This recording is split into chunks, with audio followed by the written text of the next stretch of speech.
Hey guys! So I just got done with a super busy January producing two shows, Addams Family and Beauty and the Beast. So I thought it'd be fun before I get all these costumes back to where they're going if I showed you a little bit about what we did with each character. Addams Family is actually a newer show that's become available, so some of you that are producing it might not have local access to costumes to rent, so you might be looking to buy. I did rent our costumes, but I also did lots of research looking into ways I can piece the show together through online shopping. So as I go through the costumes, I'll throw you guys a little bit of knowledge I have about what's out there, at least right now, and hopefully it helps you out. So yeah, let's start with Gomez. Gomez, we had just simple, slick pinstripe suit. You can even just get a pinstripe jacket at like the thrift store and pair it with some black pants and it'll be great. And then a black tie.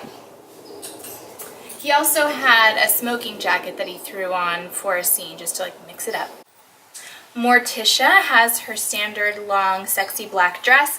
This one has lace with like a purple fabric underneath, if you can see that. You can also use just a standard Elvira dress because that's black, long, and sleek. If you're looking to just buy something that's already made, I know they do have those available on Amazon, but also on AliExpress if you want sometimes a cheaper option through China. The one thing that Morticia dresses do need is hooks. So like these have these hooks right here, so the dress can come up and hook, and then she has legs or whatever that's part of the script. So that's something you can easily add to any standard dress you buy though. Next we have Wednesday. Wednesday needs her standard Wednesday dress, black with a little white collar. And then she also needs a yellow dress with the standard Peter Pan collar. I did look into finding these on AliExpress, and I did find some that are like that Lolita style that's popular, that have like a little collar and they're short and long sleeves, so you can look for something there if you need to as well. Then for Pugsley, he's pretty basic, just a black and white striped shirt with some black shorts. We also had black and white striped socks for him, which ours is actually played by a girl, so for her. Then Uncle Fester has this big sand color overcoat. It's very boxy. I think Fester's supposed to be kind of chubby, but ours was not. But this hides it anyway. Then for underneath that, we have this nightgownish outfit, and I think he took off his coat and wore this for when he's singing to the moon. Then for Granny, lots of tattery layers, which is fun, but also super easy to find at, say, your local thrift store for cheap.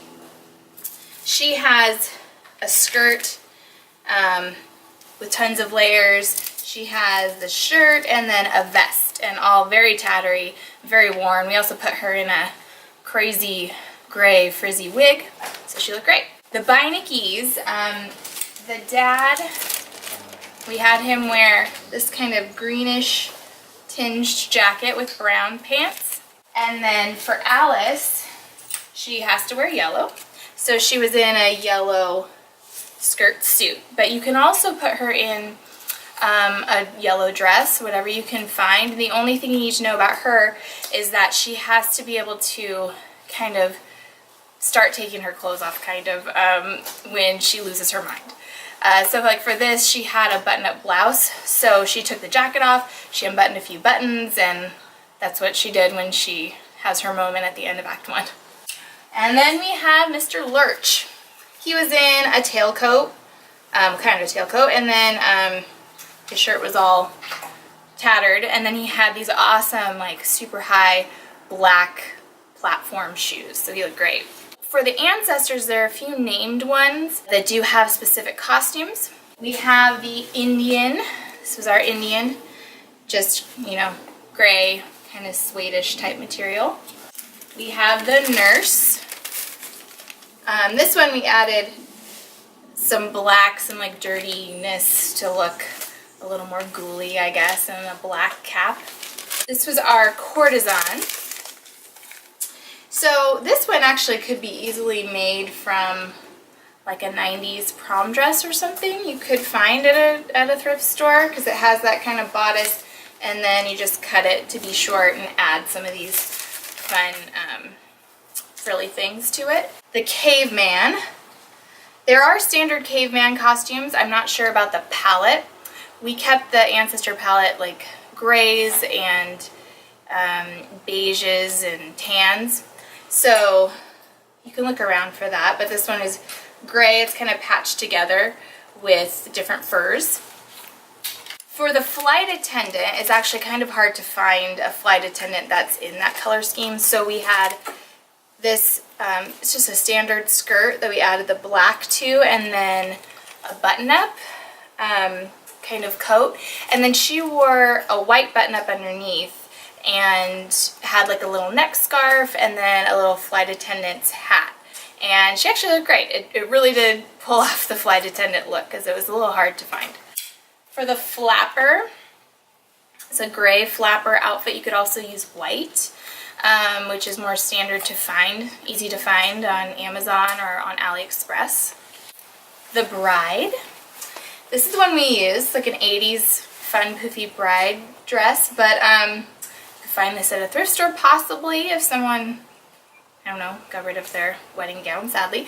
But also there are a lot of like dead bride, ghoulie bride costumes. You have to find maybe some without the blood on them because it's not really that kind of a show. But there were a lot out there if you're looking, and you know, wedding dresses are usually white, so it's not hard to find the cheap one and then add some markings and dirty it up, which is fun as well. There was a Conquistador, and that costume I got from a local costume shop, and it's already back. But he had his little like pantaloons and a top, and then I bought the Conquistador helmet, just a super cheapy one that looked great on stage. And then I made a little frilly lace neck thing. So this is not a named ancestor, but we actually had our moon, the song that says the song that Fester sings to the moon, we actually had one of our actors be the moon, and so she held a ball and she did a beautiful ballet dance. So this was her ancestor costume and moon costume, and it was beautiful. And it's just a standard ballet tutu that's been kind of dirtied up, so that's a good one if you're looking for an additional ancestor. We had a 56 person cast for this, so we had lots of additional ancestors. I pulled everything I had from our costume stores that was gray or white or tan. And so that's an easy and cheap way to keep your costs down. I'll show you a couple that we had. We had like a 50s housewife kind of persona. So you just had like the skirt with the little sweater. It's very cute. We also had like little girls in these sweet little vintage looking dresses, lace dresses. This was a nightgown, so I guess it's sleeping ancestor. 50s dress again. And then another vintage little girl's dress that's been dirtied up. And then lastly, this was like a tattered up maid costume. The girl that wore this was very excited because it kind of looks like you're from the Haunted Mansion. So yeah, those costumes are not hard or expensive to find. If you can do the footwork, if you can't find a place that you can rent them from. Some of the lead costumes maybe are a bit more specific, like Fester you might have to look for, but they might have that on AliExpress actually too, like just a big brown overcoat. Morticia's easy. Wednesday is the other one, since she has to have like that Peter Pan yellow dress, but I did find things that could totally work on AliExpress if you search for Peter Pan collar dresses or Lolita dresses or something like that.